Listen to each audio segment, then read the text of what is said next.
Welcome back to another episode of the Aussie Gamers Experience podcast. I am your host, Snoogs, and joining me on deck tonight are my ever-vigilant co-hosts, Grejio and Lucas, as we go through the top news and gaming stories from the week. So sit back, relax, and get ready for episode 322. Whoa, this is the Aussie Gamers Experience podcast, the show with irreverent live listeners, raging hosts, and eventually conversation about the best and the worst of the video games industry. So, all that you're required to do now is to pick up your poison of choice. Expect the best, but prepare for the worst, and above all, enjoy the show.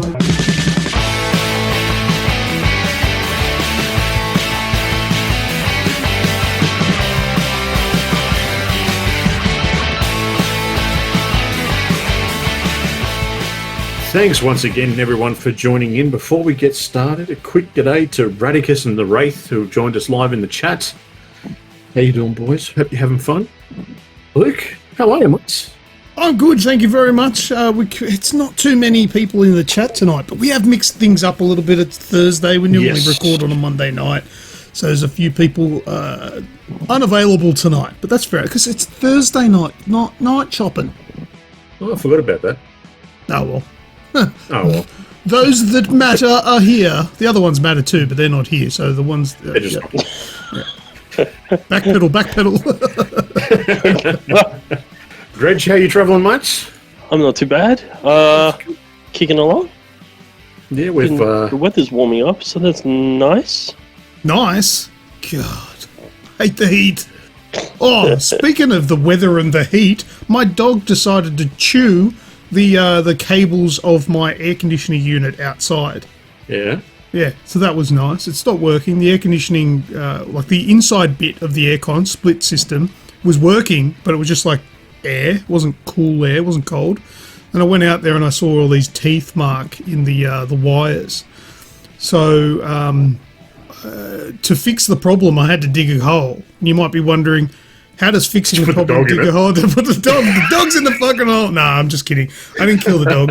I didn't even yell at the dog, really. I was surprised it took her this long to destroy our air conditioning.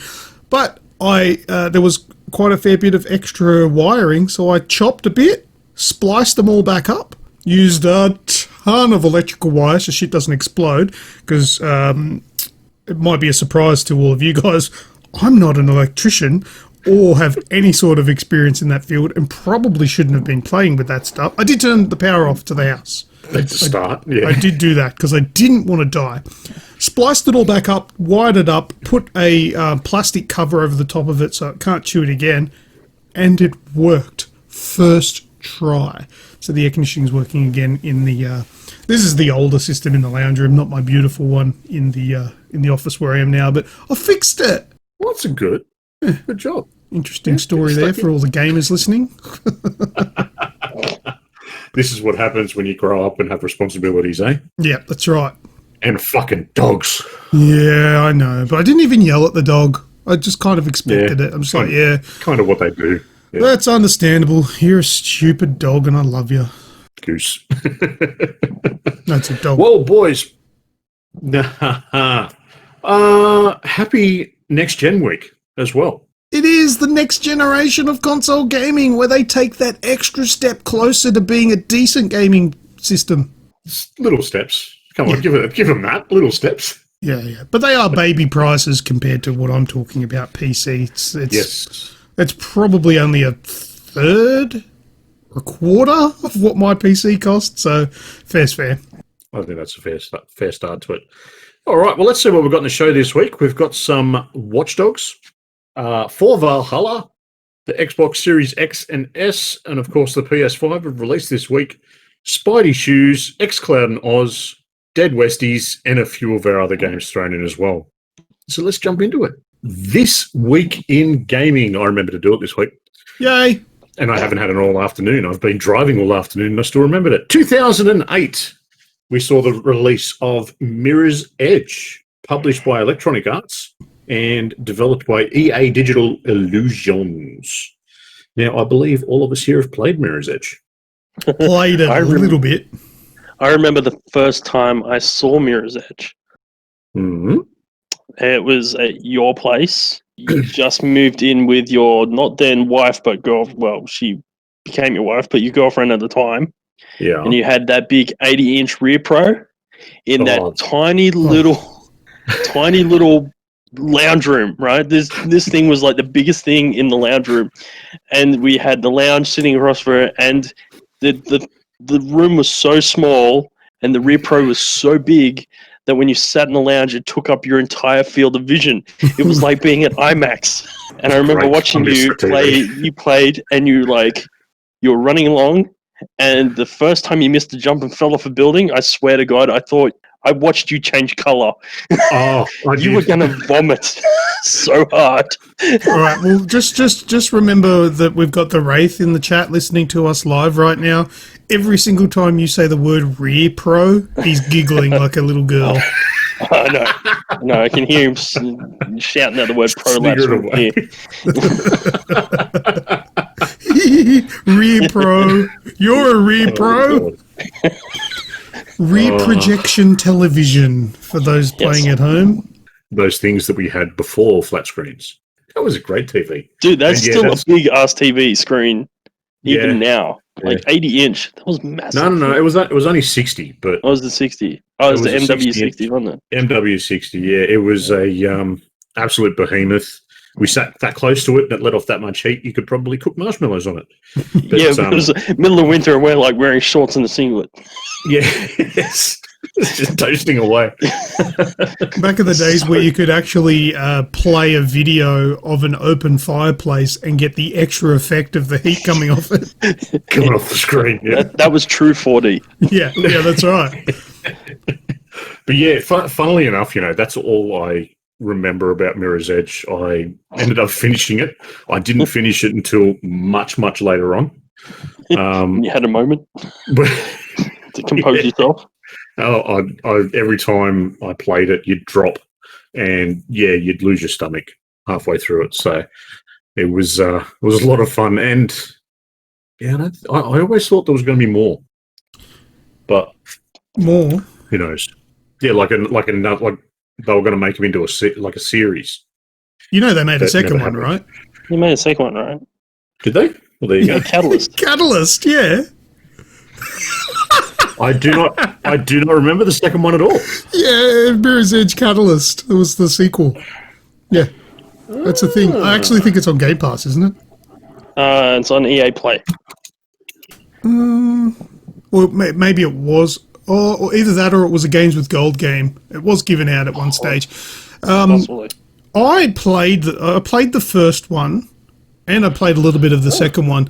But the thing that really sort of turned me off it's one of those games where you play it at the start, and you're like, oh yeah, okay, this is cool. And then it slowly introduces new abilities, and you're like, okay, so press this button to jump. All right, no worries.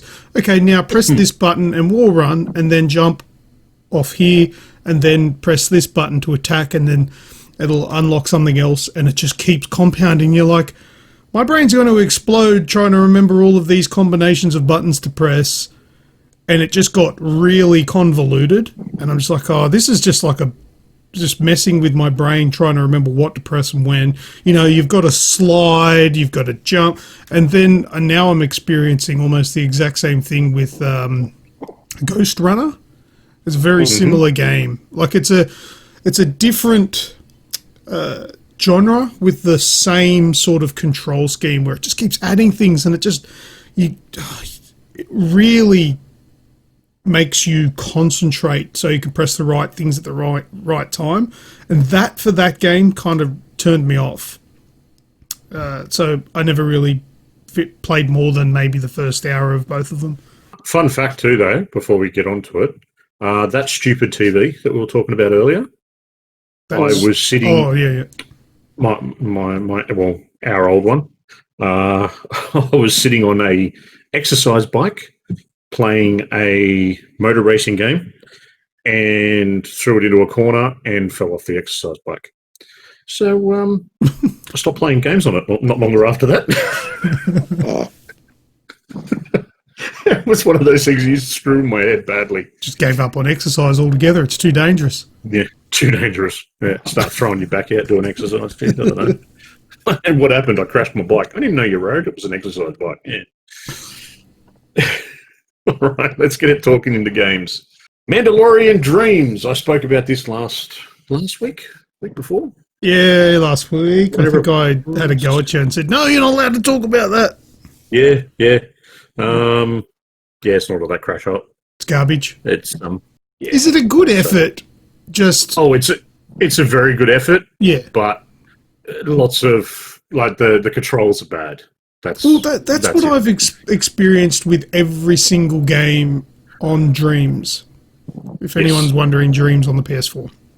Everything, there was a lot of really cool concepts, but as soon as you got in there and tried to play it as an actual game to play, I haven't encountered any that I would actually play because, the controls are rubbish or it's just not fun or whatever. It's extremely powerful, that tool, but it is also extremely hard to get right.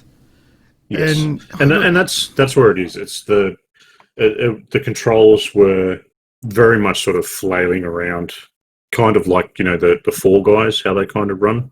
Yeah, but that's kind of how they all are. And I mean, you take into consideration, okay, these are just the everyman or woman or child that are making these games, and for that they're fantastic. But that doesn't change the fact that the games aren't great. You can give it praise for where it's, pretty impressive, but at the end of the day, you can't just go, oh, yeah, I'll struggle through this game because it's a good effort. No, it's not fun to play. I got most of them. I got 8 minutes into it and was that frustrated that I turned it off and just went, no, I'm done. And completely shut down Dreams, didn't look for anything else. So it was, good effort. It looked cool for what it was, but it just was not playable. Yeah, so I suppose probably the only developer that's still sweating on Dreams is Bethesda. But the rest of them, I think their jobs are safe. I think so. Luke, why don't you take us away with Valhalla? Okay, Watch Dogs Valhalla. Assassin's Creed Valhalla. That only came out a couple of days ago, didn't it? Or when was it? It did. Yeah, whenever it was. I have Uplay Plus, so I gave it a crack. And this is what I have to say. I've just written down one sentence, which will kick off how I feel about Assassin's Creed Valhalla. An uninspiring bore fest of unskippable cutscenes and long, uneventful boat rides. That is Assassin's Creed Valhalla in a nutshell. It's boring. I don't like it, and it feels like they tried way too hard to appease me. Because you know how for a long time I've been saying, there's no assassins or creeds in Assassin's Creed. Well, this time, quite early on, they get a couple of what Wraithy promptly referred to them as, who are these couple of Italians?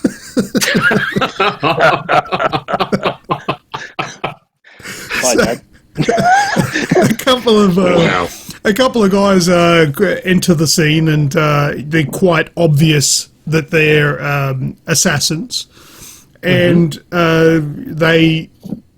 look, I haven't played too much of the game, only about 4 or 5 hours of the game. And there's a scene early on where, I suppose this isn't too much of a spoiler because it is fairly early in the game, where these two assassins rock up and you're playing as Eivor, I think it is. They come up to Eivor and they're just like having a conversation, and all of a sudden is, because your brother or brother figure is there, and he's like, and here's a gift for you. And then one of the assassins walk over and just hand her the hidden blade. And one of them's her brother hands him, your brother hands you the blade. Which he got from the assassin. Which he got from the assassins, and then one of the assassins goes, we shouldn't be handling that, blah, blah, blah, blah. Yeah, one of them's like, why the hell are you giving this to her? Like, she's not, not part of our creed and all that sort of shit. And the other one's like, no, she can have it. I'm thinking there's probably something hidden behind there where there's like a catch or some hidden agenda or whatever. Look, we gave one to everyone. We gave one to a pirate. We just drop these things everywhere. So shit, I'll give you one. Yeah. That's a good point. That's a good point. We get because I don't think. Well, I just found this down the road. Looks pretty cool. Was because Hatham, which is the father of what was his name? Connor. Yeah. Connor. Oh, I'll give you $50 right now if you can say Connor's real name. No. Could never remember it. I can't recall what it is, but it's like super long because it's like a Native American name. Yeah. But yeah, I don't think he was an assassin, but he had the blade, didn't he? Well, yeah, he acquired it before taking any kind of. Look, there's been a history since then. That family line have all sort of just gone, oh, here's a blade, let's start using it. Chink, kill you, and then someone goes, oi, realise that comes with responsibility, and we're like, oh, that goes the fun. Enough of that. Wait, no, get over here. Yeah. The pirate was the same. He's like, the dude died on the beach, and he's like, oh, that looks head fancy. I'll just chink. Yeah, starts walking around stabbing people in necks and shit. And then it takes some native on some far off island, he just happened to be along, and they just go, hey, hang on, that means something. You know, that comes with responsibility. He's like, no, thanks, Mum and Dad. Yeah, that sucks. You're just a party pooper, man. But yeah, so anyway, Eivor puts the hidden blade on, but puts it on the wrong way and puts it on the outside.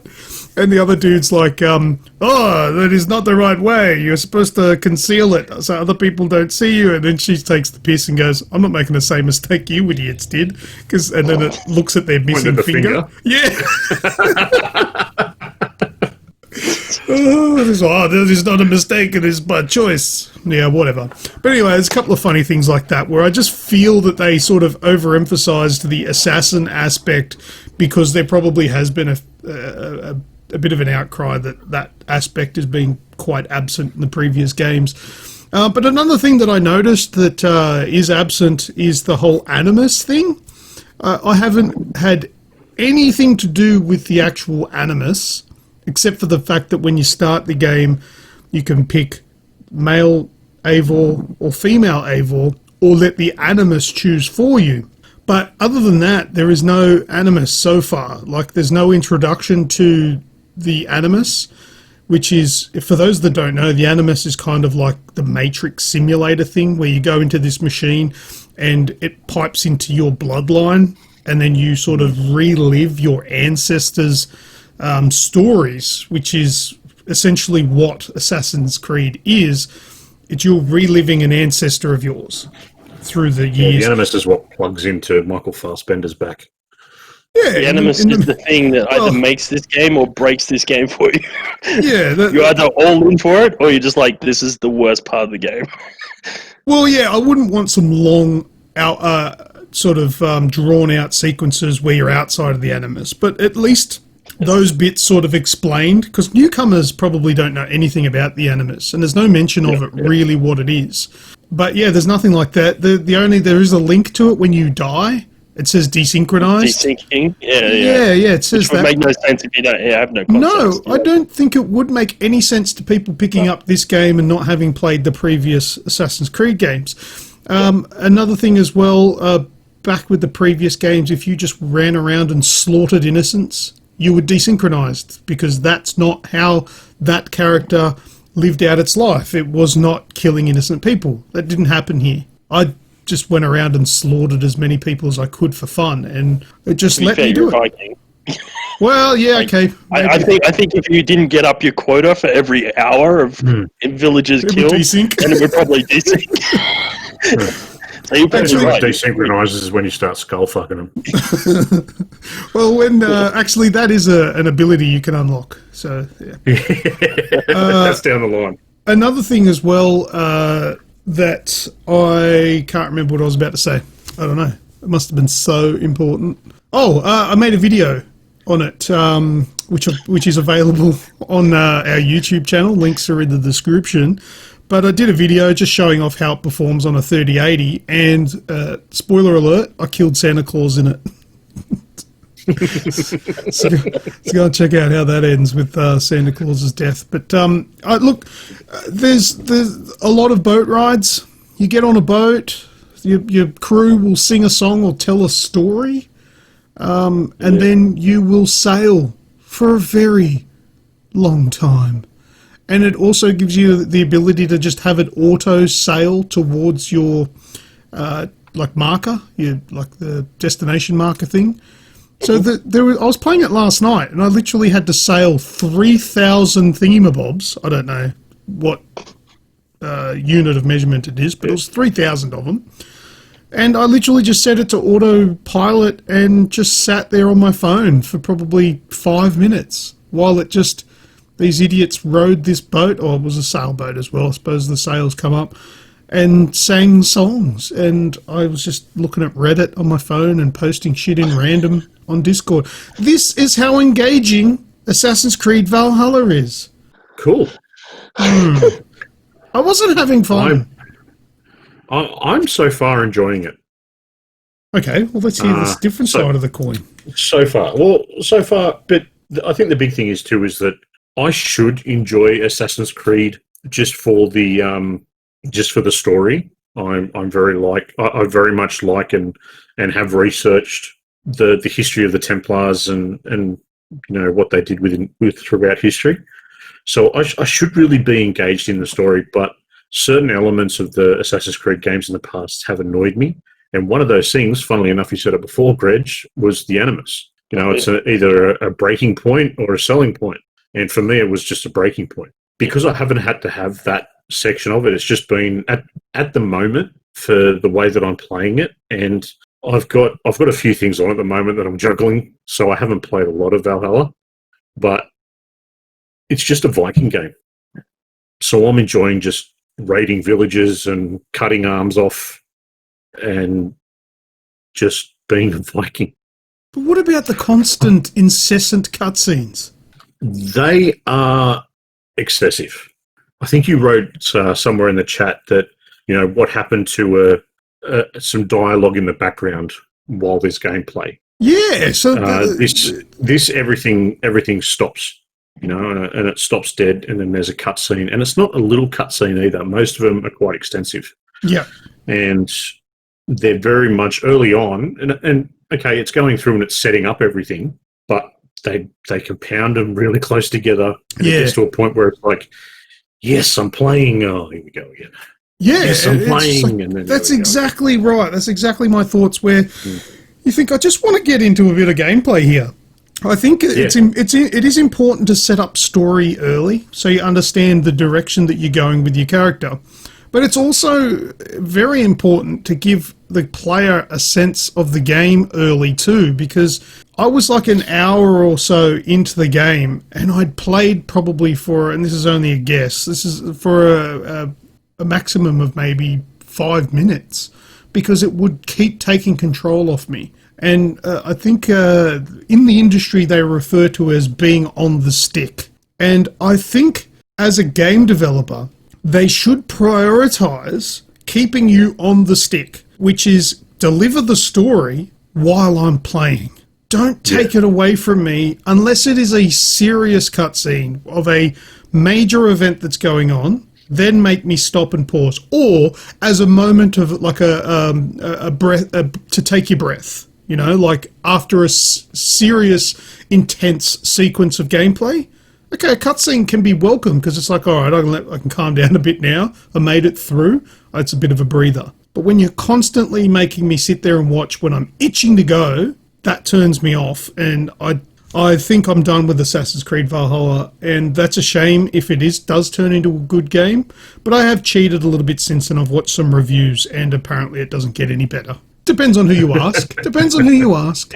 But I have listened to some reviews where they've said apparently Ubisoft have came out earlier before the game's release and said that this is going to be a smaller, shorter game than the previous game, whatever that was called.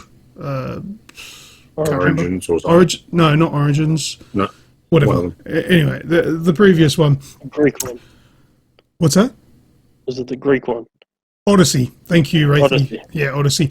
Apparently it's not. It is longer and it is more drawn out to the point where people have played for 50 to 60 hours and still have shit to do. Yeah. That's too much for a story. Well, if I'm feeling like this after 3 hours, I can't imagine this is going to get any better. Like Watch Dogs, I feel for me was a perfect length. I played it for about 25 hours before I'd finished the main story, and that 25 hours isn't just doing main missions like I normally do. I did do some side stuff because I enjoyed it. But then I put about 30 odd hours into the game, and I've basically finished everything, with the exception of the reoccurring missions that just keep popping up indefinitely just for something to do. And some of the collectibles. I've completed the whole game. I've liberated the whole map, and I've finished the story. And that was less than 30 hours. And then there's more to come, obviously, with multiplayer next month and probably some DLC. I think that's the perfect length for a game of that style. But with Assassin's Creed Valhalla, if I'm looking at 60 hours to get around about completion in a game that isn't really taking my interest within the first 5 hours, the game's dead to me. And the only reason I'm playing it is because of Uplay Plus. Otherwise, I didn't have any interest in it beforehand. I guess if they're saying there's like 50 or 60 hours of campaign in this game, then we're kind of looking at a similar size story campaign length to RDR2. Yeah. And that game was quite slow as well to be paced out over it was. That game was a drag. That length, right? So I'm going to suggest that also will be contributing to the pacing that you're feeling now. It's a long story. They've got plenty of time to tell it, and it'll be a slow burn. Yeah. I'm going to gather that that's what this is. So yeah, and I think there was 10 hours in cutscenes alone in RDR2. That was like ridiculous. Yeah, I am so not a fan of the slow burn. You know, For somebody, if they buy one game a year, that's probably perfect for them to burn through over the course of 12 months. But me, I like to play a game, get through the experience in a week or two, and then move on to something else. That's how I like, and I don't think this game will allow that. But anyway, that's just my opinion of it. I have gone off mission already. Shocking. It's shocking. Who would have thought? I'm currently off in the mountains doing something, just hunting for treasure and going to the synchronization points. Not all the synchronization points can be jumped off either. I found that out the hard way. Splat. Desynchronized. So there's no hay bale. No, most of them, because I'm still in the first area where it's all snow and ice and shit. Yeah. And so most of them you can jump into like a cold pond, and you hit the water. And I let the animus pick my character and got the female Avil. Yeah. And she'll get in there. It's like, oh, this is cold. You know, I can't stay in here for too long, and you get yourself out. And then there was one that I jumped off. It was frozen. No, there was nothing there. I don't know whether I jumped the wrong way, but there was just nothing there. There was just snow. And so that's pretty typical of Assassin's Creed 2. This is like the odd. When you hit, because usually you're jumping into water, right? So the character will jump off and go and do sort of like the pen drop. So, you know, legs together, arms by the side to go into the water. So it's done that same animation and then hit the ground. And Crunch. Legs just buckle underneath it, and it's just like a ugh, and then desynchronized. And all the players that have never played an Assassin's Creed game are like, desynchronized. What does that mean? I don't understand. Yeah, and like, even the animus bit at the start, it comes up as like a glitch. Yeah. As like a glitch in the Matrix sort of thing. And so, what's this? Oh, I'm reading two sets of DNA. You know, which one do you want to pick? or let the animus pick one, and that's where you change. Like that's where you pick your character. But there's no, like it's just voiceover that says this. Yeah. And anyone who doesn't know or doesn't understand the animus side of it will be like, "What the hell is going on?" Yeah. So the one part where a cutscene probably would have been good, they didn't have one. Yeah. Yeah. All right, Greg, Dirt 4. Dirt 4. Radicus, here we go. There we go. So, I thought I'd give it a crack. It's on Game Pass, and I'm really enjoying it. So, I haven't even started. All I said was I enjoyed it. Just getting in early. Getting in early. At least wait until I start to wrap it on. Give me a chance to wrap it on. Yeah, but when I wait that long, I end up forgetting to press the button because I'm falling asleep. Yeah, fair enough. Oh, that's harsh. I'm sorry. Keep going. Go. I won't interrupt anymore. Sure. Anyway, for those that don't know, Dirt 4 is a rally game. So in this iteration of the game, you start off just as any old driver kind of thing, and you work your way up the ranks of the different rally series, and you have the choice of either racing for pre-existing teams within the world that you're working in, or you can choose to buy your own cars and start your own team. If you decide to do that, you then have to manage your engineers, your PR person, and all your other staff, along with all the maintenance of your car, upgrading your cars, repairing your cars in between stages, and all that jazz. Surprisingly, it's not really. It's actually quite simple so far. Essentially, it just comes down to making enough money to pay for the bits you need when you need them. I've got it dumbed down to quite easy settings just so I can enjoy fun, stupid racing, mainly because I just don't have time to really sink my teeth into getting into the nitty-gritty of it. And so, yeah, you just go in. As long as you're winning races, you're meeting your sponsors' key expectations, you get heaps of money, and you just keep upgrading all your facilities and stuff like that, and it just makes it easier as you go along. Look, it's quite fun. The cars are cool. It's got all the, if you're into rally cars, it's got all the rally tropes. Look, it's free on Game Pass. Give it a crack. Is that the one that we played at the head office of whoever made it? What are they called? Bandai? Cody's made it. Bandai used to look after him. Remember we went in there, Snoogs? We went in and to Bandai. I think it was 3. Was it 3? Jeez, that was a long time ago then. It was 3. Yeah, it was a while ago. I'm not sure. I think it was 3. So. Well, that one was good. Yes, the Dirt series have actually always been pretty good. Yeah. And from what I can tell, they're perceived to be pretty realistic as well. Yeah. So it's a bit of an evolution of the series. So they started off with the Colin McRae rally games, which were quite intense. They were kind of the go-to rally game. If you wanted a really good rally game, they were kind of go-to thing. And then they had like Colin McRae Rally, and then they had Colin McRae Dirt. I think it was like the first one. Yeah. And they sort of and it was kind of their like Forza Motorsport, Forza Horizon kind of go-to thing. Probably wasn't quite split so much at the time. It was just a sort of a funner version of what Colin McRae was becoming. And then everyone sort of really banded to the whole Dirt thing, and Dirt sort of took on this life of its own, and it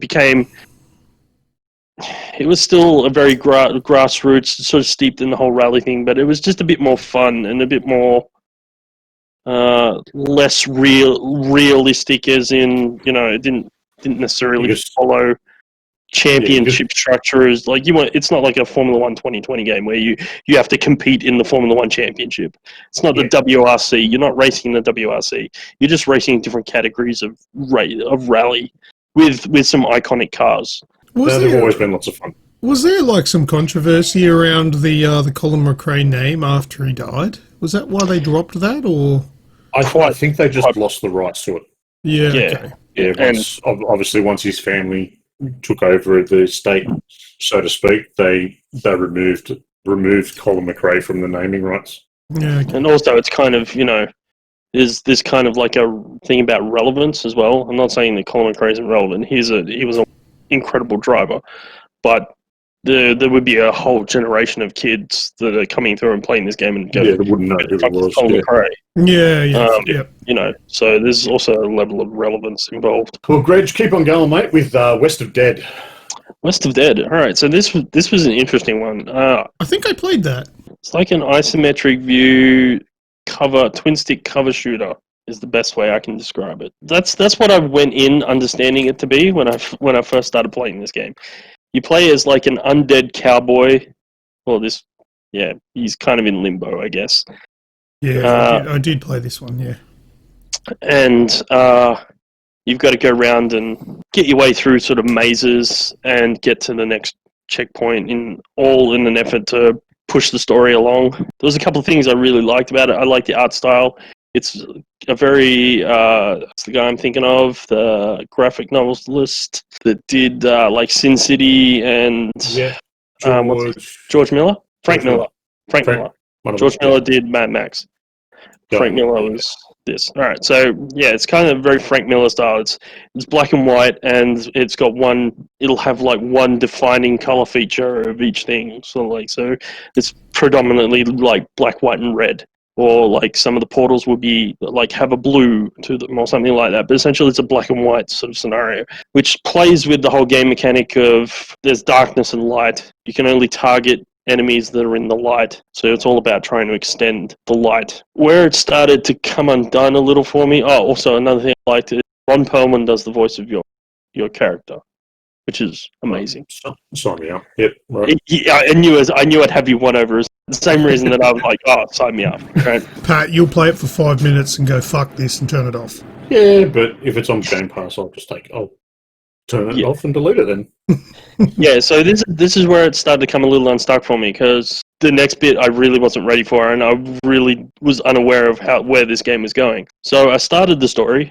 It gets you to start, and you play like an intro level. Very simple, very easy. It just teaches you the mechanics. Very good. And then the level ends, and I got booted back to the menu.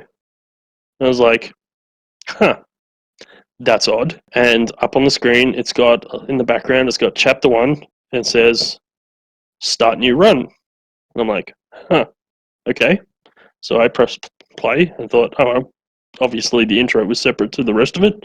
Cool, whatever. So I start playing. I get through the first section without too much hassle, get into the second section, making my way around, and then I die. And I get booted back to the main level, the main menu. And I went, interesting. So I started again. This time, when I walked out, the level had changed. So all of a sudden I realized that the maps are procedurally generated. I was like, all right, interesting. I'd lost everything that I'd collected. So there was like an element of permadeath to it, except for particular perks that you can earn while you go through. So there's like an XP system, and when you level up, you get to pick perks or unlock them. And those are the only things that carry over. So essentially, as you play, you'll get stronger, and it helps you get through the thing. So I kind of went, oh, okay. And I kind of accepted that that's where we were going. It caught me off a little bit off guard, and I was like, oh, that's not really what I signed up for. Anyway, I played through again, and with all this knowledge in my mind, and I was really doing well, being a little bit more careful, not so cavalier with my health, knowing that I'd have to start again if I died. I got through the first section, not a problem. Got through the second section, not a problem. And I got to go to the third section, and this is where I lost my shit at this game. It loaded in, and I loaded up a black screen, and my character just started losing health, and I couldn't see anything. Couldn't move, couldn't control anything. Just sounded like he was falling off something and then dying. I had unlocked a perk where I could throw a lantern that explodes light everywhere, so I could see what was going on. I threw the lantern. I saw the lantern just appear out of the blackness, because I can't see my character either. It smashed on the ground, and it disappeared automatically. And I'm like, are you kidding me? This game is literally glitching and killing me. I was stuck like this for a good probably minute and a half until my character died, and then it booted me back to the main menu, and I went, at which point I turned this game off. because I was like, that's bullshit. If I can go through and play, if I can possibly get even further, and it's just going to glitch me out and kill me for no particular reason, yeah, I'm not in for this. Yeah, So, from my experiences with that game, just take exactly what Greg said, but say it in half the time. That's my experience with it. yep. So, Alright. look, if you kind of like that sort of Souls, it's got a little bit of a, because you've got bigger bosses that you have to try and fight. And I get the idea is just try and rinse and repeat and just get better as you go to get through each level. Yeah, you enjoy that, Snoogs, and see how Ron Perlman can get you through it. Yeah, it wasn't enough for me. There wasn't enough Ron to get me through it. It wasn't enough Ron to get you going. All right. Cool. All right. Lucas, Watch Dogs Legion. Yeah, not much to say Right. about that one. I've kind of already touched on it as well. Sorry, were you going to say something extra? No, I was going to say, do you want to add anything else to what you've already touched on? Or? Oh, look, not really. I have finished the game completely now. And was it you that asked me what did I think of it? Like the story? I have. I don't know. Yeah, I've asked you because I've just started the story. Right, and my quick explanation of my feelings of the story is that it's good, not great. Nothing spectacular. The gameplay carried that game hard. If you enjoy Watch Dogs gameplay, you'll enjoy it. It is good fun, and they have mixed up and added new things which do sort of increase the playability of this time round. But yeah, the story is not. It's not groundbreaking at all. I really wish they would put a lot more effort into like a real good story, something that's different that we haven't experienced before. It's just typical, the same thing. The big bad corporation being oppressive and the DedSec rebelling against and rising above. It's just the same thing over and over again. So it's good. Repeat in a different city. It's pretty much what it is. I would like them to take it in a direction that gets like serious, like a seriously good story. I don't know. I guess that's not what they're in the business for. They just want to sell games. So it's fun, which is good, I guess. So it was good, not great. All right. Last bit from you, Grejio. East Shade. So yeah, I guess this was really my surprise and kind of really my joy for this week. I didn't expect this game to be as good as it ended up being for me. I wouldn't recommend it for everyone. So East Shade was another one where I kind of thought I had an idea of what I kind of switched up and I went, oh, it's not what I thought it was. I thought it was going to be a bit of a walkie-talkie, a bit like Firewatch, but I knew it was going to be a little bit more interactive than that. So the story is that you're a painter that is on an adventure in a foreign country, and essentially you go through just fulfilling your dead mother's wish to visit this place and particular places and paint these particular places. Turns out it's a bit more questy in the fact that you've got to go around and it's not as straightforward as just walking to these places. You've got to help other people help you, and it's a very pretty game. It's obviously set around the idea of painting, so it's got this very nice aesthetic to it. I kind of gave me very much Skyrim vibey feels, but just with a lot more color palette to it. There's a hobbit hole. There is a hobbit hole. I'm looking at screenshots. Yeah. There's a dude that lives in the hobbit hole, and you have to paint his hobbit hole at one point. Anyway, there's a lot of things to like about this game. I'm not sure whether Luke would like it, because essentially it is a game just full of quests, like side quests. The game is literally made up of side quests. Your main quest is literally 4 things, and the rest is just side quests to get there. I probably finished this game in about, I don't know, 2 days. It didn't take me very long. 2 days, It's not a very long 48 hours. Yeah, didn't take very long at all, right? No. It's not a very long game. But two days could be you played for 48 hours, or could you maybe give a bit of an indication of hours? Actual gameplay? I don't know. I can look it up. Hang on. No, just guess. Just guess. We're not about being accurate on this show. Jesus. 10 hours, maybe? 10 hours. Okay, yeah, so it's fair. That's a decent game. Yeah. So there's things I like about this game. I like that there's no sort of direction on how to achieve anything in the game.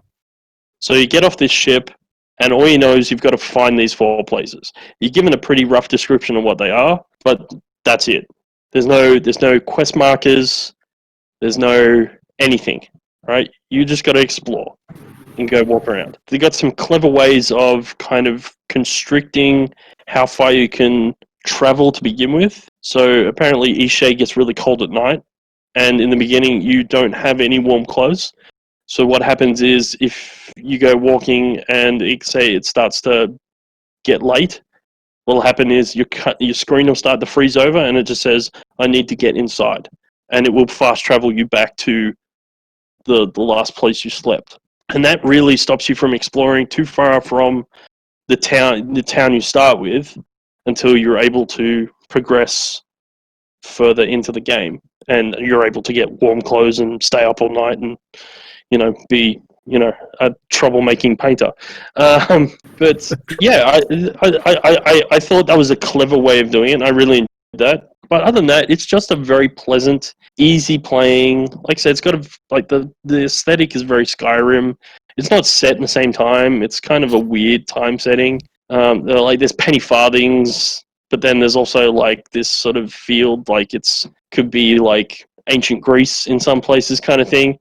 You play as like anthropomorphic creatures. So there's deer people, bear people, monkey people, badger people, kind of thing, and owl people. You're an owl. So yeah, and obviously there's quite some interesting storylines about religion and politics and stuff like that interwoven. But there's no combat, so you don't have to worry about getting beaten up or anything like that. It's just you walk along, you paint things, you help people out, you try to achieve your quests. Like I said, it's not a very long game. It's very pleasant. Like I said, it's really not. It was just a really pleasant game to play. Nice. So it's just a bit of a chill out. Was that on Game Pass as well? Yeah, that was also on Game Pass. It sure is. So sweet. Give it a crack. Check it out. All right. Well, on to my games, hey? Been a bit quiet with what I've been playing this week. Because this week I've been lucky enough to be playing a few things on the Xbox Series S. Yay! Wow!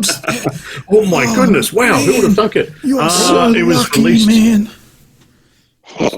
Not that far. Come on. Oh, sorry. Yes, I've been playing things at 30 frames.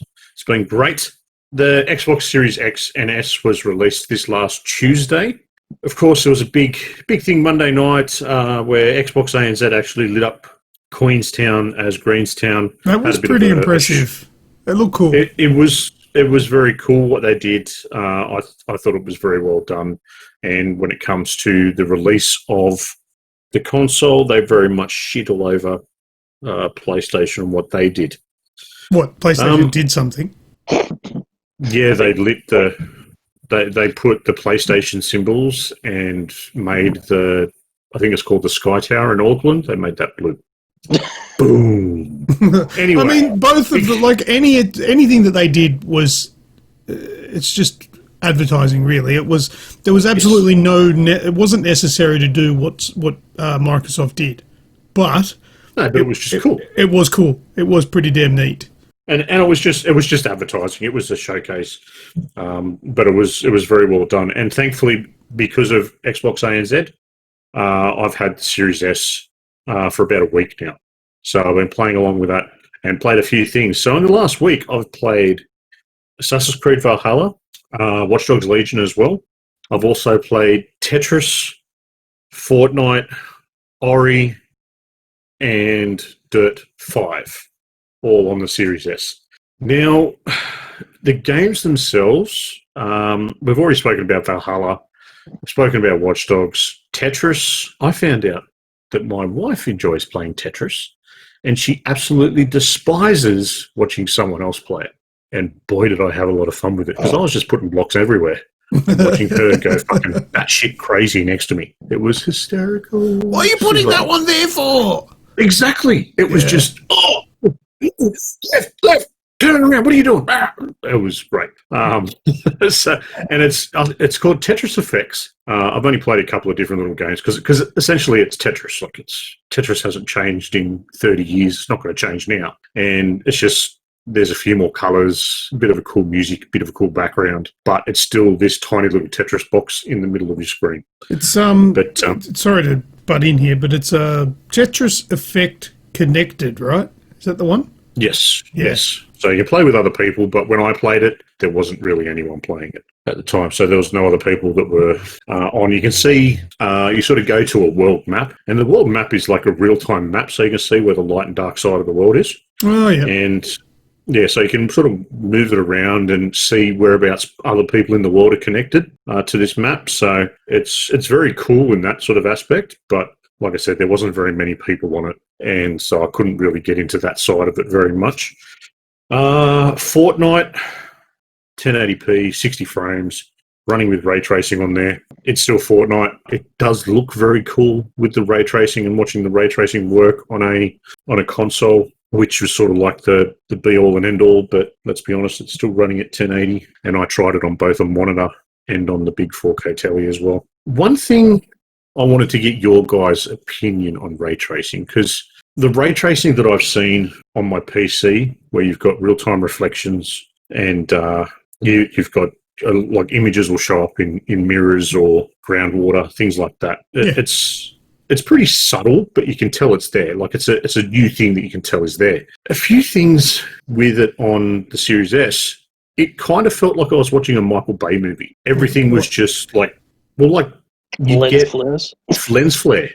Exactly. You'd get lens flare everywhere, especially on Dirt 5. Dirt 5 looks amazing, and it runs absolutely amazing. But like all the Dirt series always has. But when it comes to looking at a stationary car, again, it looks fantastic, but you move the camera around and you just start getting lens flare. And then when you get out into a race, you'll get like a rainstorm come through, and there'll just be flares everywhere. Like it's trying to cover up what should be there. I don't know whether that's just part of it or like because it's all wrong. Like an artistic decision, really. I think that's the developers doing that. That's them doing a Michael Bay. Michael Bay doesn't need to have that many lens flares, but he does. So race, I don't think you can turn it off, mate. No. Because I've noticed it now in Valhalla, Dirt 5, and Fortnite. There would be where you would expect, like a ray tracing sort of effect, whether it just be something a bit subtle because of a shimmer in paintwork, for instance, going to Dirt 5. Instead of that shimmer being there, it'd be a flare, and for me, it threw it off. They're probably the big things. Dirt 5, I've got to admit, it runs beautifully. It's got this very neon sort of pop punk kind of feel. A lot of things, and I find it in Legion as well. A lot of these neon colours are starting to come out in games. Oh, that's all the craze at the moment. Yeah, like it kind of started with Rage 2. Yeah, and also that Far Cry 5's sort of successor. What was that one with the twins? Far Cry Rage. Kind of, yeah. It's pretty much what it was. But yeah, I know. It's kind of. Yeah. It was the DLC for. Yeah. I can't remember what it's called though. Yeah, that's all the Rage, and Dirt 5 sort of carries on that, and it's still the Dirt sort of franchise. So you're doing. It's a rally game at heart, but it's also you've got these very particular styles of racing that you can go and race on, and looks brilliant. I cannot fault it. Have you guys got any questions about the console itself? How does it sound? How does it sound? It's not a speaker, mate. It looks like one, but it's not. I would have said the same about a PlayStation 4, but you can still hear that fucker. It doesn't make a noise. Does not make one. It gets hot. The heat coming out of the top. It gets quite warm. Nothing excessive, but it does get warm. Even sitting in standby mode, it'll still have a bit of more than I would have expected in standby to have heat coming out of the top of it. Yeah, those vents in the top where the fan is. Yeah, that's where the heat comes out. It's going to be hot. Not when it's in standby. Look at the size of the thing. It's going to be wringing its neck out in that little thing. Yeah, no, it's going to be hot. It is tiny. If you think about it like, a standard CPU anything with a little bit of power, so PC or a console, at idle is going to be somewhere around 30 degrees, maybe between 30 and 40 degrees, right? Okay, yep. That's going to feel warm Yeah, no, that makes sense. If that's Makes perfect venting. sense, yeah. Yeah. It's just that a lot of people have been making comments about, the air coming out of the top of the Series X. Oh, geez, it's hot. It's supposed to be. If it's hot coming out, that means it's coming out. That's what you want it to do. Yeah. Because you don't want that hot inside. Because, these CPUs and GPUs inside these consoles, at full noise, playing a game, they're going to be running at somewhere around, I'm only educated guess here, 80 degrees Celsius. Yep. So they're cooking. And that air is being blown out. So if the air coming out the top of the thing is hot, that's good. You want it to be hot coming out because that means that it's venting. The fan's doing its job. It just gets that heat out. If it runs at 80 degrees, that's fine. These CPUs, you're only really in trouble when they start hitting 100. So if that air's coming out, as long as it's not actually like steaming and burning your fingers, it's probably a good thing for the hot air to be venting. What about the ping pong ball thing? Have you seen that? No.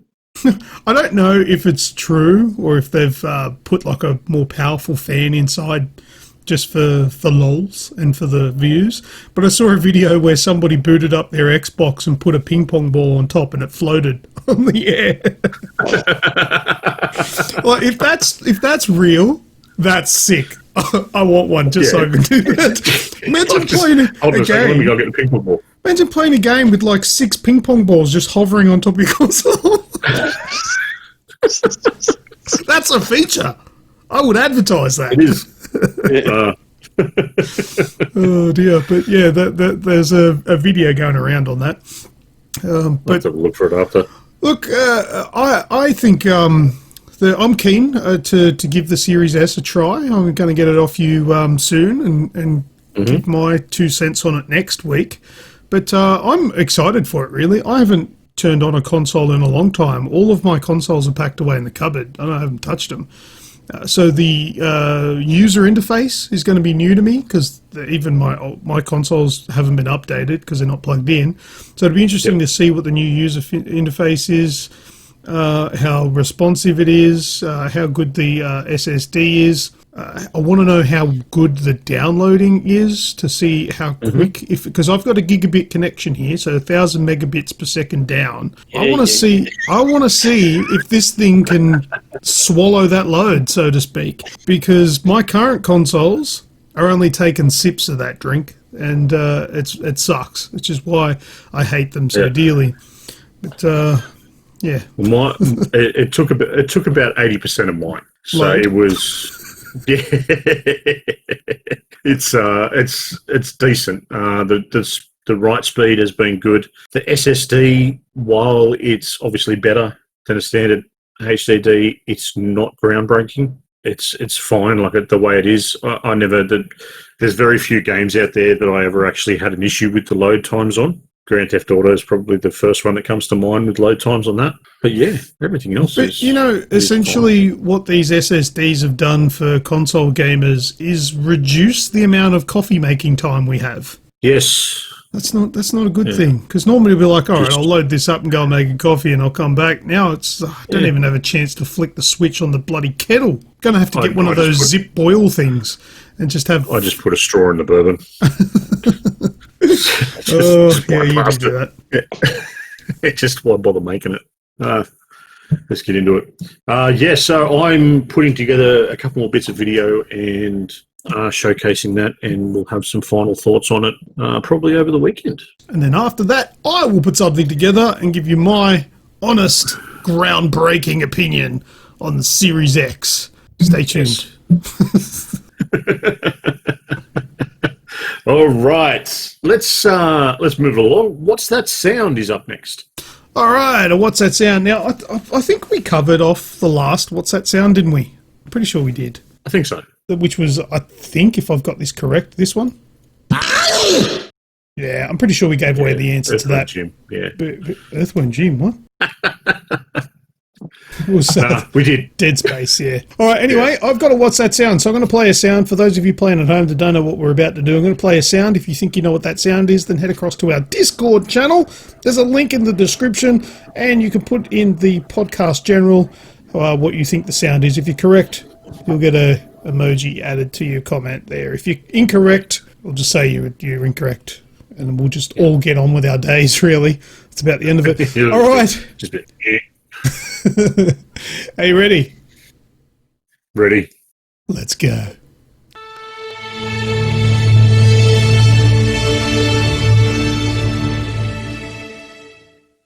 Oh, there's some instruments going on there, isn't it? Radicus? Incorrect. It's not the Xbox boot up. The Wraith, PlayStation booting up. Not enough information. It's a PS1, isn't it? PS1?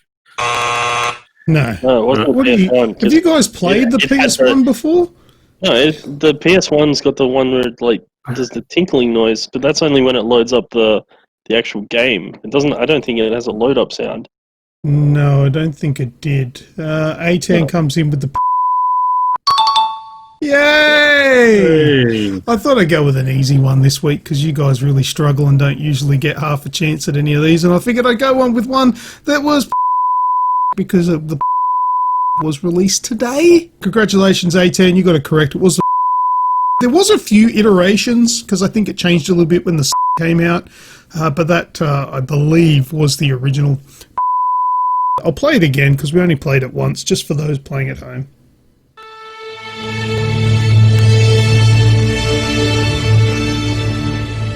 See the swirls now as you. Yes, but there you go. So that's this week's What's That Sound? If you're playing at home and you think you know what this sound is, because obviously it was just beeped out every single time we said the answer, then, as I said before, Discord, link in the description. Go and join there. Say hi to everyone. We're all cool dudes. Well, I am anyway. At least one of us is. Some more than others. Some more than others. Be careful. All right, let's jump into some news, shall we, boys? Okay, yes, let's do it. All right. Xbox Xcloud. Anyone here excited for that? No. Because I can't use it on my iPhone. Oh, that's true. I forgot about that. Starting on the 18th of November, Xbox Project Xcloud, the preview, will be available in Australia, Brazil, Japan and Mexico as the 4 new countries who are getting the rollout. So this is, of course, available to everyone with Game Pass Ultimate. I think off the top of my head, you need to have the Ultimate. And yeah, now available, but you need to obviously have an Android phone because Apple went, no, we don't like that. Yeah, we can't have ratings we can't for individual make money games. That's stupid. No, well, they actually said that they would allow Xcloud, but the workaround would be to have a separate app for each game that's playable on Xcloud. So instead of going into the Xcloud or the Xbox app and picking the game to play and then playing it, you would have to go into the Apple store, like the, what do you call it, the App Store, and download the Xcloud app for said game, and that was the only way that they would allow it, because then they could rate it per game. Because if you've got like one app that has access to over 100 games, the rating is for the app, not for each individual game. So they're claiming that it's because they want to ensure quality across their service, that people that are downloading a PG app aren't playing an R-rated game. I kind of get that, but it's kind of like I don't know, like a, what's that word, like that phrase, double standard. Because how do you explain Netflix? Because that's one app for heaps of different rating TV shows that aren't rated individually. So how can you say that's okay for Netflix but not okay for Xcloud? And that's the case. And then Microsoft simply said, we're not making an app for every single game that we have on our service. You can jam it. And I think that's rightly so. I think it is a ridiculous suggestion that they would need to do that. so they can EADC. Mind you, anyone out there that has significant knowledge of Android devices, get in touch, jump on the Discord, go into the mobile section and give me some advice, because I'm seriously considering giving Apple the arse for my next phone. Samsung, can't go wrong. That's what everyone says, but I see a lot of shit against them, so I'm hoping there might be something better, but it probably will end up being Samsung. But anyway, that's a discussion for another time. Keep going. Yep. So it is only the preview, so it's not the full back catalogue that's available. So just a quick rundown. You've got Ark, Batman Arkham Knight, Black Desert, Bloodstained, Cricket, Code Vein, DayZ. DayZ's only available in Australia, not the other ones, which is cool. Dead by Daylight, Destiny, Devil May Cry, Football, Forza, Gears, Halo, Hellblade, Hitman. There's a whole heap. Minecraft Dungeons, PUBG, Resident Evil 7, and the list goes on. There's about 40 all up, 30 or 40 of them. So there's a few games in there, a bit of a wide range for bit of a taste for everybody. So Very November good. 18, keep an eye out. If I had access, if I had an Android phone, I would be all over Xcloud. I think it's a great idea.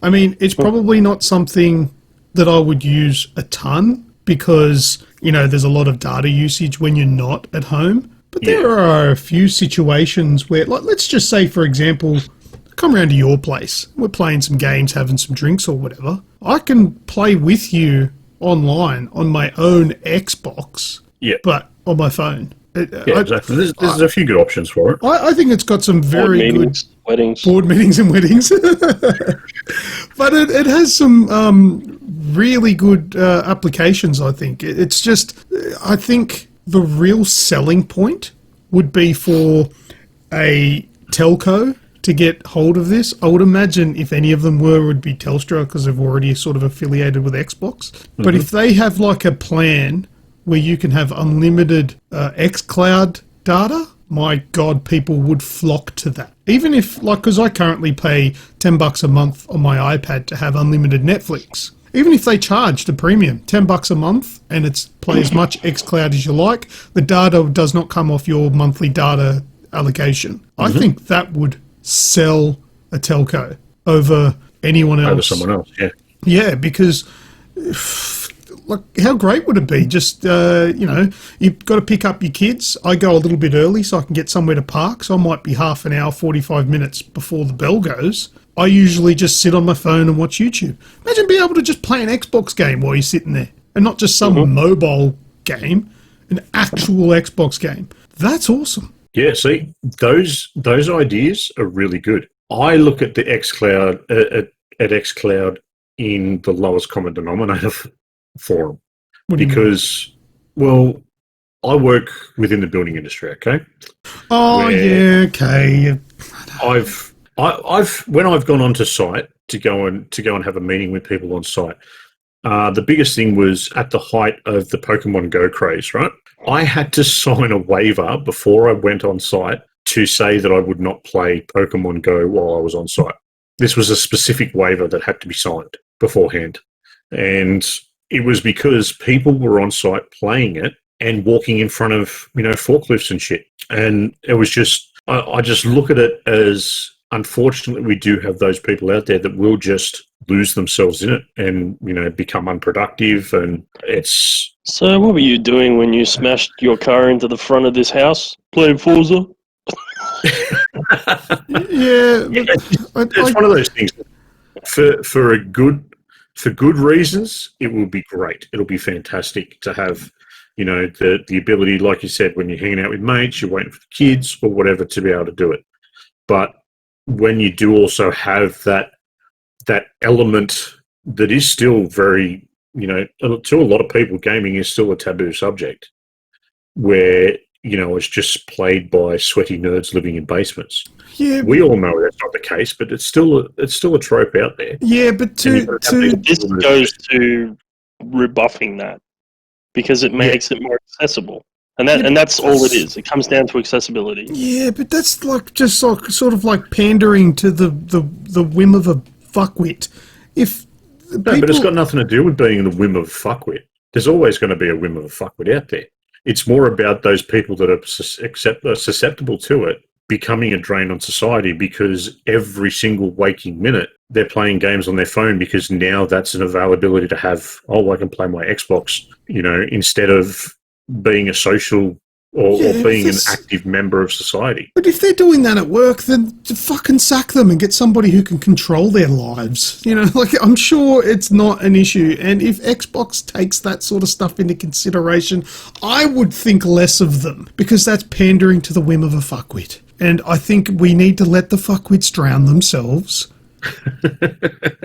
Because I don't think that it would be fair to limit these things because of the idiots that can't control themselves. That's like saying, okay, 900,000 people overdosed on Nurofen Plus. It's no longer allowed to be sold. We're cancelling it. No, I've got a fucking headache, for fuck's sake. Well, we cancel alcohol because we have alcoholics. We cancel driving cars because we have people have crashes. Exactly. Crash cars. Like, essentially, if you're right, you're always going to have people that have impulse control issues and self-control issues and indulgence, but you can't, yes, I get what you're saying, but really, that's their problem. It is. And eventually it just becomes, that's your problem, not our problem. Yep, and that leads to more people being employed, because then they go to Centrelink, and that will then provide a job for somebody to work at Centrelink to look after this loser. Not that all people that go to Centrelink are losers, I should backpedal on that. But if you lose your job because you play too many video games and don't work on the site, then I think you're a loser. Not all people that go to Centrelink are losers. That's not fair. Talking about, I'm a major league gamer sponsored by Centrelink, motherfucker.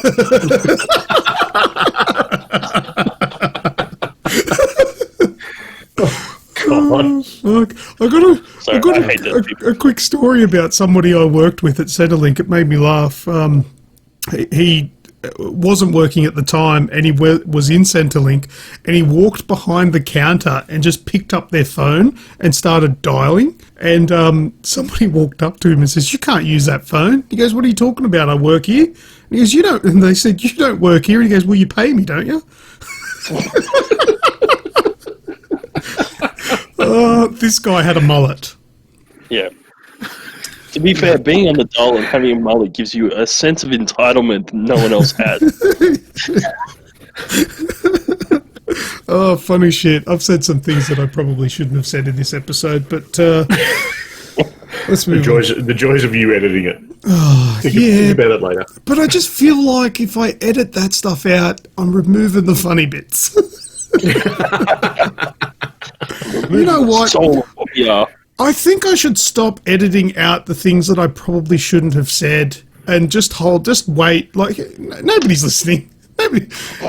Nobody that cares. Everybody that's listening is probably laughing along, I would imagine. And if anybody is outraged by some of the shit that I or even all of us say, hey, any publicity is good publicity, isn't it? Please do a YouTube video telling us how terrible people we are.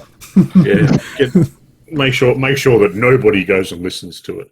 Yeah, because if I wake up tomorrow morning and see a news article on IGN saying Australian podcasts claims that anybody using Centrelink is a loser, as much as I'd be like, uh-oh, I'd be like, nice. Someone from IGN listened. Oh shit! Let's move on. Take it away. All right. Mortal Kombat's been delayed. All right, this one's mine. Let's try not to offend anyone with this one. Mortal Kombat, the movie that I think was being filmed in Radicus's backyard, from how excited he is about it. I think it's a South Australian production, or like being filmed in South Australia. Well, that explains why it's been delayed then, because everyone fell asleep. Oh dear. They shouldn't fall asleep, because isn't there like a coffee shop on every corner there? Don't they claim to have the best coffee in the world? I think that's what they say. Real. I think they also claim to be the city of churches. When I went there, I saw one church. Adelaide is Fisher Price my first city. The biggest cocks, he says. I can attest to that. They're the biggest cocks are in South Australia. All right, so Mortal Kombat movie is delayed. So the upcoming Mortal Kombat movie reboot has been delayed indefinitely. Ouch, that hurts. According to its producer, it will not be released until theaters have reopened in the US because of COVID-19. COVID ruins everything.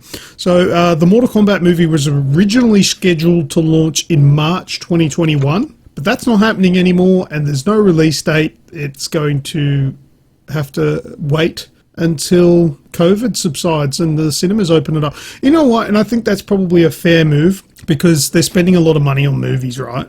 It's not exactly a cheap thing to do. And if nobody can go see a movie, that's a big problem. And I think I've also read something about, what was that movie with the guys in it that did things? Oh, yes, that one. I can't remember what it was called. It was the Nolan. I think it was the Christopher Nolan movie. Tenet.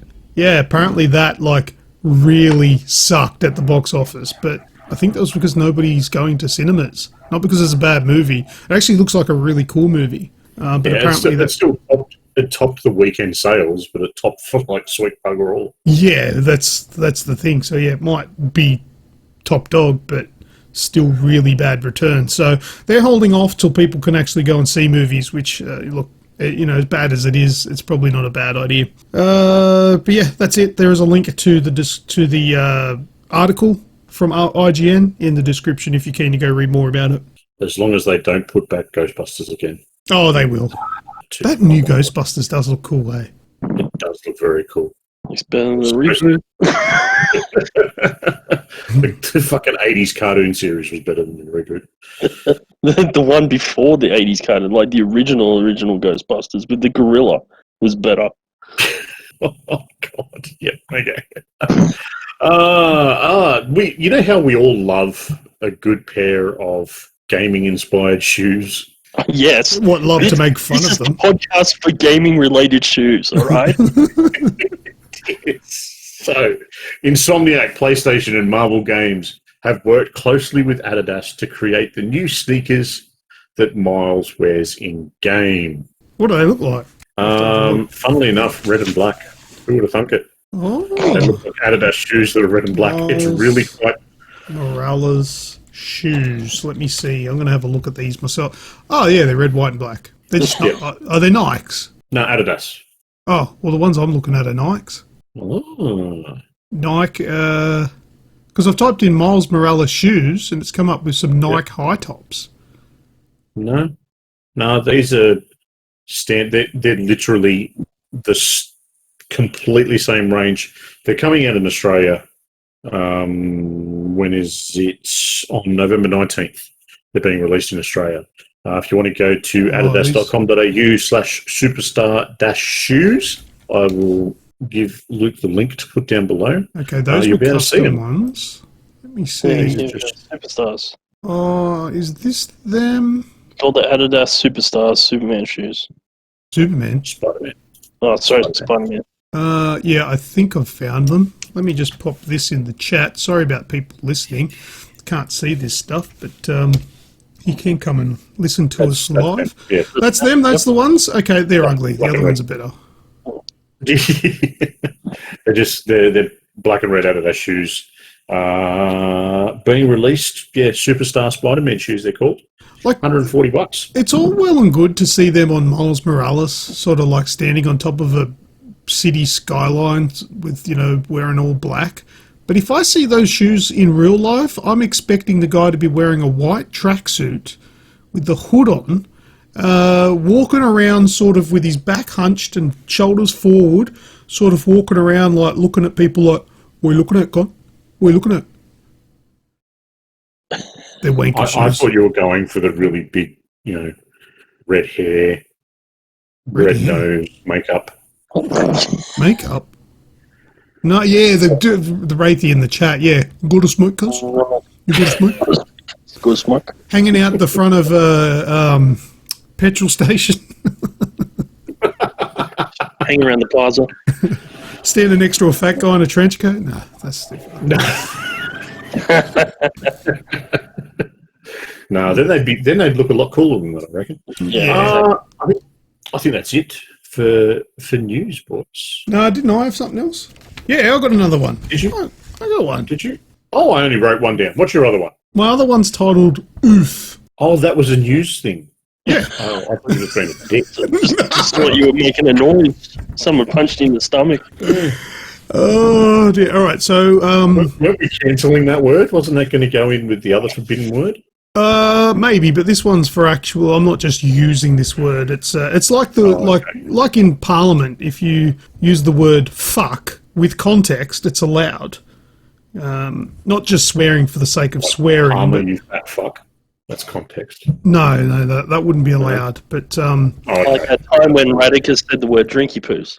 oh, See, I didn't say the word, but I used it in context.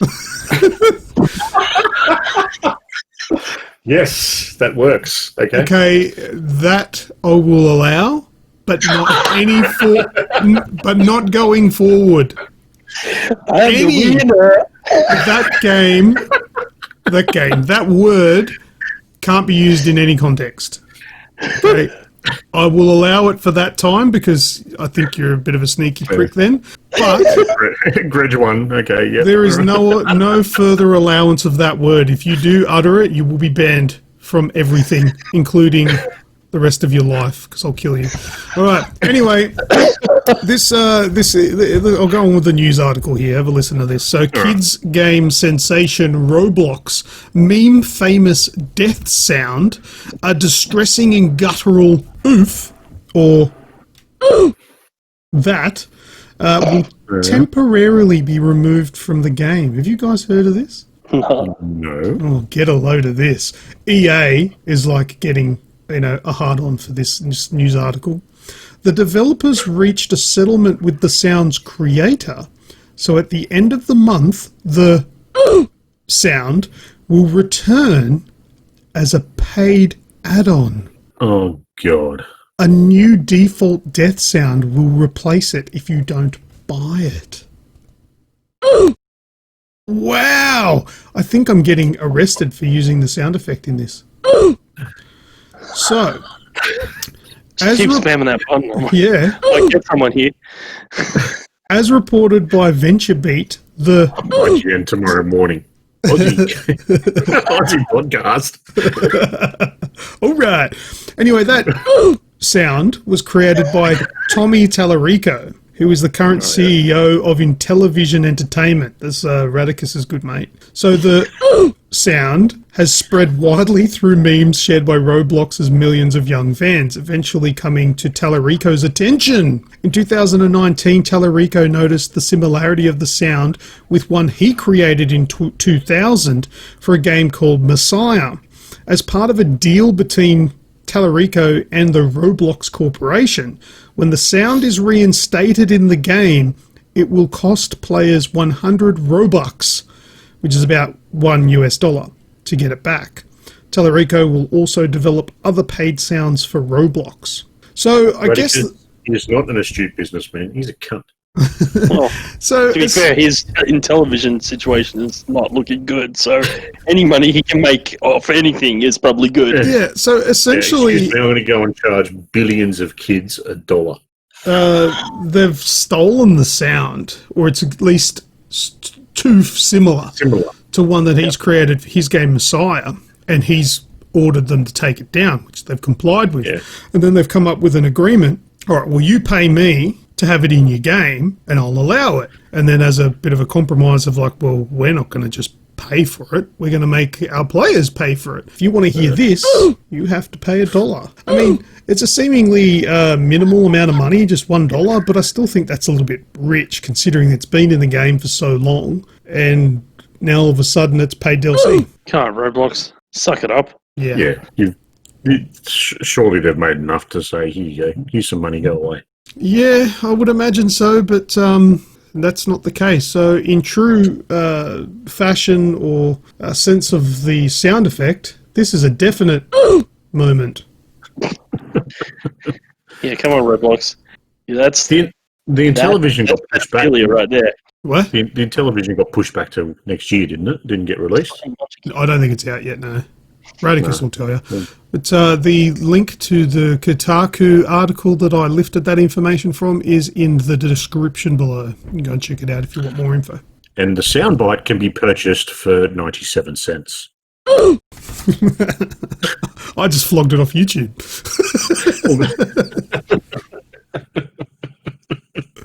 How much am I in debt now? A little bit. That's it. That's me. God. All right. Well, that's it. That's all done. Yep. Anything else from you, Gretch? No. No. All right. On to some last words. All right. Quick shout out to our live listeners, A10, Radicus, and the Wraith. Thank you, as always, guys, for joining in. Hope you've had fun, and always fun watching us chatting away in the live chat. Luke, I'll let you say your other last words here. Monkeys love German scat porn. Yep, apparently they do. Cool. Because it can be flung.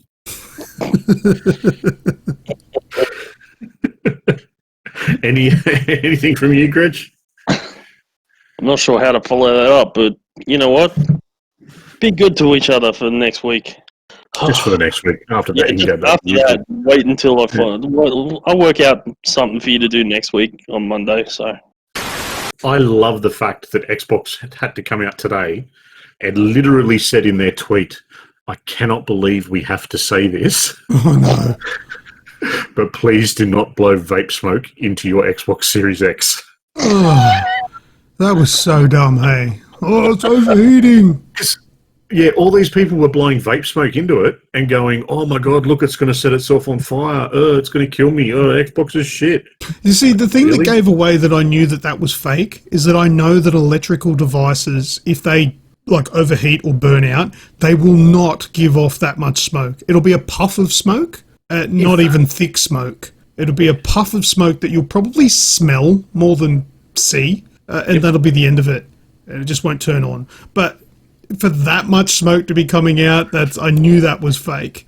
But there was also another video on the internet going around where a guy's saying that he's turned on his Xbox Series X on day one and it's bricked. It won't turn on, doesn't work at all. But it turns out, and apparently Microsoft confirmed this, is that they bricked his console on purpose because they gave him the console and he breached embargo by releasing video or content of the UI or something before embargo. So it was, it was bricked, but they did it to him because he breached embargo.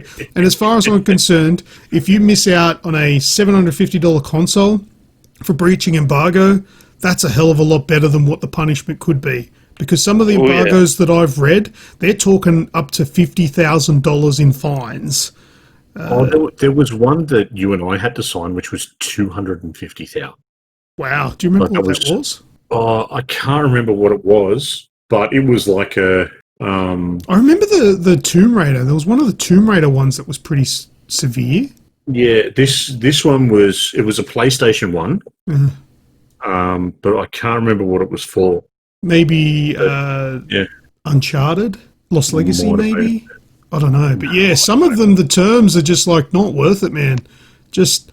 If you get a few extra clicks because you're a day or two earlier than other YouTubers or media outlets, it's just not worth it because A, you'll burn your bridges, they'll never give you anything ever again. B, they can take you for a lot more money than you'll earn in a year. Yeah, not worth it. But yeah. Not worth the hassle. So that guy got off lightly. Yes. There was also another person that had bought Actually, there's been more than one that went and apparently bought a Xbox Series X and then proceeded to destroy it by like smashing it with a sledgehammer. Oh, I've got that up on my screen. Is that the one that's in the snow? Yes. I'm dead set staring at that at the moment. PlayStation fanboys pre-ordering a $500 console and smashing it just to prove their loyalty. Oh, no, I've actually seen the video. Oh, this is just a screenshot. Yeah. Oh, wow. Oh, it's There was actually a video out of him doing it, and I saw it was embedded in another page, so I didn't go looking for it to give him a view on YouTube, but it's there if anyone wants to. Yeah, very stupid. There's a lot of stupid stuff going on, but look, I hope that everybody that wanted one that I know managed to get one, but I know there's a lot of people that missed out, and it sucks. But at the end of the day, there's not really that much that's sort of amazing on day one. Like, there are some cool stuff that's out, and obviously the back compat stuff you can play. But the big games, they're not out yet. So don't stress. Just get in a pre-order when you can, and they'll eventually become easier to get. You know. One thing that I posted earlier this week from the Age XP Pod Twitter account was that, you know, with this week, what it represents in the fact that it's the next generation starting off with the consoles. You know what? Doesn't matter where you play, as long as you're having fun doing it. Yeah, 100%. I think they're all amazing. I think absolutely all of the consoles are amazing, and I'm including, Switch and even the ColecoVision or whatever it's called. They're all awesome in their own right. You know, so one is for some people, all is for some people, but whatever you choose, they're all bloody cool. They're all really cool. All right. While everyone's around the internet, head on over to Aussie Gamers TV and Snoogavision on Twitch, and of course Grejio XPL on Instagram. Come and say g'day to us all. That's it, boys. We're going to close it up now. Close it. Thank you very much to everyone that has listened to the show, and especially those that are still listening this far along. Don't forget to continue any of the topics we've discussed on the show over in our Discord channel, or hit us up via one of our many socials. While you're at it, hit up the website, www.theagexp.com. Links, as always, are in the podcast show notes and description. That's all from me. As always, I've been Snoogs. And I've been Lucas. And I have been Grejio. Serious. Bye-bye, dude. $1 million. 1,000,001. Ooh, once again, we have reached the end of another week in gaming. And if you've listened all the way up until this point of the show, then there's a good chance that you're a perfect fit for the Age XP Discord channel. And you can join by using the links in the show description. Once you've joined, you will find yourself within a community of amazing people who are all interested in one thing, and that's gaming. You can also join in live while we record the show and have your say. Now, don't forget to subscribe to this podcast so you'll be notified when the next episode is available for your listening pleasure. Until next time, take care, be safe, and keep on gaming.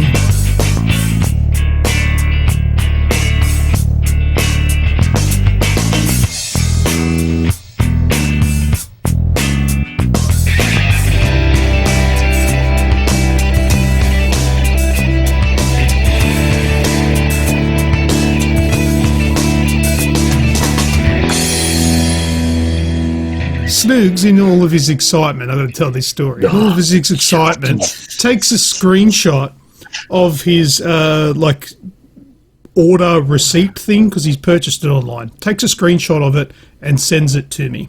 Actually, I'm going to bring it up so I can have a look at what it actually has. Don't worry, I'm not going to give away any of your personal details. All right, where is it? Go to Snoogs here. Okay, he sends me this thing and it says order and then order number from JB Hi-Fi. Click and collect order is confirmed. Your order such and such is blah blah blah. Thank you, Patrick. Blah blah blah blah blah. And the shop that he's ordered it from, and that's it. And he writes, "Is it bad that I'm so excited to be getting it now?" And I reply back, "What is it?" Getting what? It doesn't actually say what it is that he ordered. He's so excited, and then he replies back saying, "PS5 for the 8th of December." Okay. I knew what I was talking about. It's a PS4 One X. I'm looking at it and I'm like, surely it says somewhere what he actually ordered. No, it doesn't. No, it doesn't. when you wrote back, when you wrote that, it's like, what do you ordered? I'm like, you dickhead, it's the PS5. And then I looked at it and went, oh, shit. But you have no reason to know what that is. Well, as far as I knew, you weren't buying one, so that's why I wasn't 100% sure. I mean, if I had to guess, I probably would have said a PS5 because of what day it was. But I was like, oh, but no, he wasn't buying one though, so I'll just ask, what are you talking about? I changed my mind. You did change your mind, and that's fine. But anyway.